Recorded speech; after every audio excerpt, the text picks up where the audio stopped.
let's first characterize Osama bin Laden, identified already by Oliver North as a threat. He actually says his name in the Iran-Contra hearings in 87 and 88.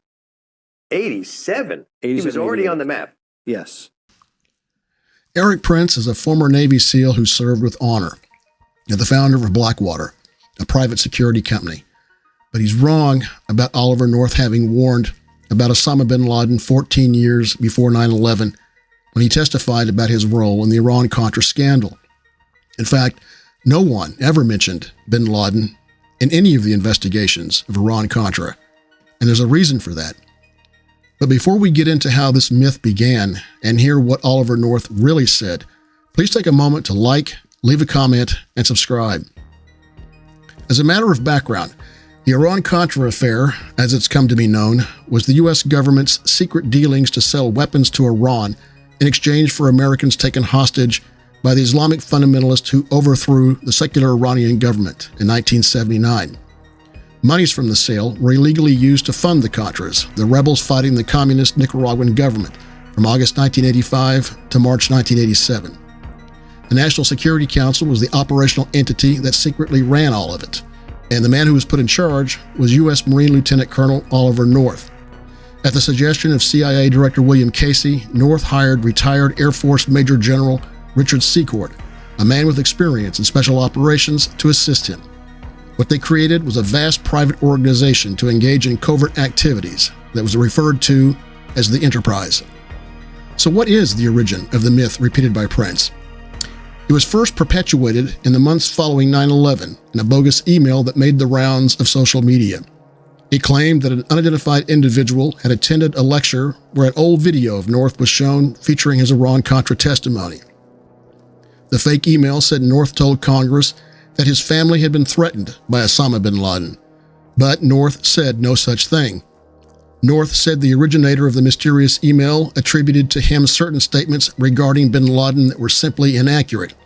As much as I would like to claim the gift of prophecy, North said, I don't have it. Nevertheless, the durability of this falsehood has endured. In October 2008, the president of Pakistan said in an interview that North had installed a security system for his home in the late 1980s because he was scared of Osama bin Laden. It's North's televised testimony, though, before the Joint House-Senate committee that investigated Iran-Contra that dispels the lie that he'd warned about bin Laden a decade earlier. When North testified in 1987, bin Laden and Afghanistan's tribal leaders were still fighting the Soviets with U.S. support. As late as 1993, bin Laden still wasn't on U.S.'s radar, but there was a terrorist who was. A terrorist the U.S. considered at the time to be the most dangerous. This is what Oliver North said about that terrorist and the threat that he posed. There's been testimony that several $1,000s was spent on a fence security system that was put in at your residence, and that the monies to pay for it came from General Secord. And my question to you is, were you aware, I take it there was a security system put in at your residence? The issue of the security system was first broached immediately after a threat on my life by Abu Nidal. Abu Nidal is, as I'm sure you on the intelligence committees know, the principal foremost assassin in the world today. He is a brutal murderer. I went to my superiors and said, what can be done? Contrary to what was said some days ago, this lieutenant colonel was not offered at that time any protection by the government of the United States, Senator Rudman. I asked for it, and I was told that the only thing that I could do is to immediately PCS, permanent change of station, you and I as Marines know well what that means, and jerked out of our home and sent to Camp Lejeune. In that I was preparing at the time to go to Tehran, and we didn't want to tell the whole world that was deemed not to be an appropriate thing to do. The next thing that we looked at trying to do was to find a secure telephone to put in my home to justify the installation of a U.S. government security system. That, too, was impossible or not feasible or couldn't be done. At some point along in there, either General Secord raised with me or I raised with him this threat, and I told him I couldn't get U.S. government protection. I couldn't find a contractor to come out and do it myself. And he said, don't worry about that. I've got a good friend or an associate, I don't remember the words, who's an expert. This guy has a company that does these things. And he shortly thereafter, I believe it was around the 5th of May, introduced me to Mr. Glenn Robinette. He was introduced to me as a man who, one, had been a former CIA, or perhaps I understood at the time FBI, I don't remember, technical expert, a man who owned a security company, and a man who could immediately go out and do a survey and an estimate. He did.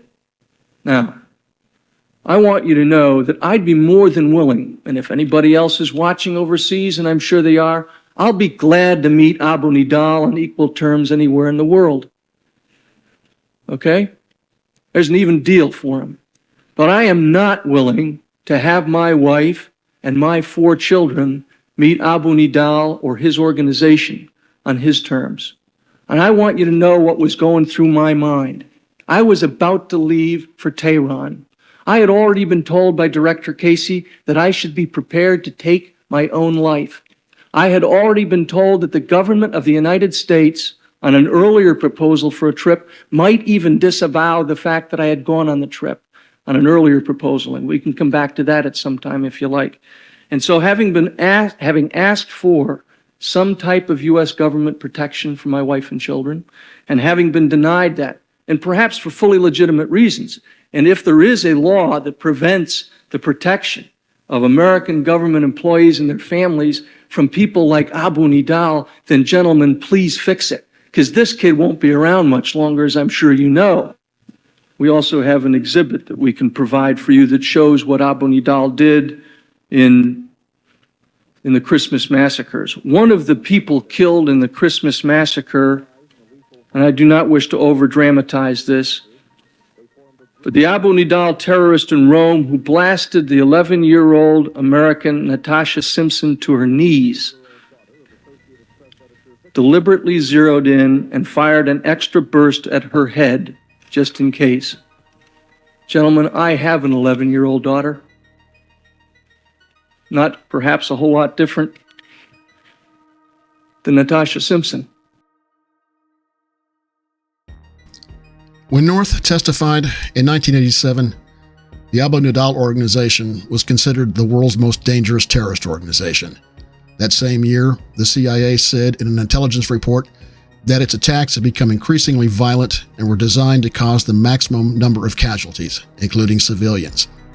2 years later, the Pentagon called it the most dangerous terrorist organization in existence. Nidal was a former member of the PLO who split from the group because, the CIA said, a disagreement over the use of terrorist tactics outside Israel and the occupied territories. The CIA said Nidal sought to compete with PLO leader Yasser Arafat for the loyalty of Palestinian Arabs and espoused the use of violence against Israel, Israel's Western supporters, Arab governments willing to negotiate with Israel, and any Arab leader, including PLO members, who Nidal believed vacillated on the need to destroy Israel. Variously sponsored by Syria, Libya, and Iraq, Nidal's organization carried out dozens of bloody attacks from the mid-70s to the late 80s against Western, Palestinian, and Israeli targets in 20 countries, killing 300 and wounding many hundreds more, as this previously classified CIA report shows. For more than 20 years, Nidal was on the U.S.'s list of terrorist organizations, but by the early 90s, it had effectively been dismantled, largely due to an elaborate CIA operation to penetrate Abu Nidal's inner sanctum with computers outfitted with back doors, as was detailed in the book Eclipse: The Last Days of the CIA by the late Mark Perry, for whom I worked as an investigator. In August 2002, Abu Nidal was found dead in Baghdad, probably at the hands of Iraqi security officials, the U.S. State Department said. By 2008, the U.S. largely considered the Abu Nidal organization to be inactive, and in 2017, it was removed from the U.S. list of terrorist organizations.